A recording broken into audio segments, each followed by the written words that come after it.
Media बंधु मान को नमस्कार। विजु जनता दल मीडिया बाइक तो आप समस्त को स्वागत।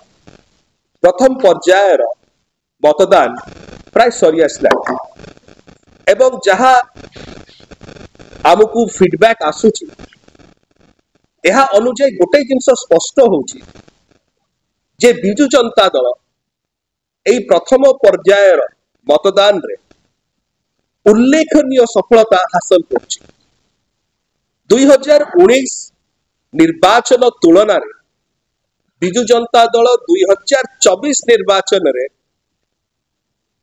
आहरी भल प्रदर्शन कर प्रथम पर्याय रे प्राय 90% रु अधिक सीट रे विजु जनता दल विजय होगा जाउछि।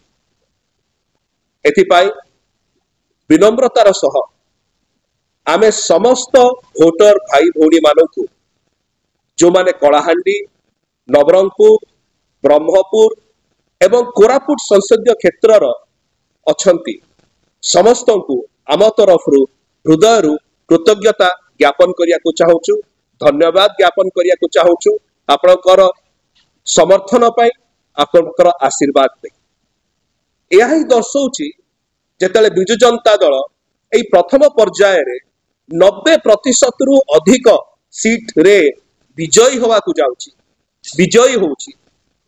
यह ही दर्शाउची कि आगामी दिन मानकरे जो समस्त निर्वाचन मतदान फेज गुड़ी रही एथिरे दल आउरी उल्लेखनीय सफलता हासिल करिया को जाउची एवं एई प्रकार भावरे 4.5 कोटी ओडिशावासींकर आशीर्वाद क्रमे विजु जनता दल ओडिशावासींकर सेवारे क्रमागत भावरे नियोजित है सेवा करि चलथिबो।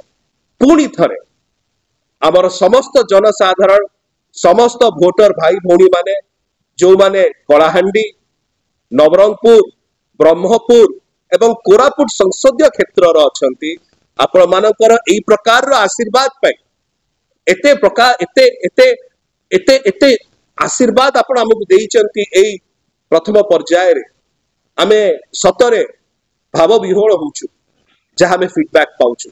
आपण समस्त को आउ थरे हृदय कृतज्ञता आपण समर्थन पाई। नमस्कार।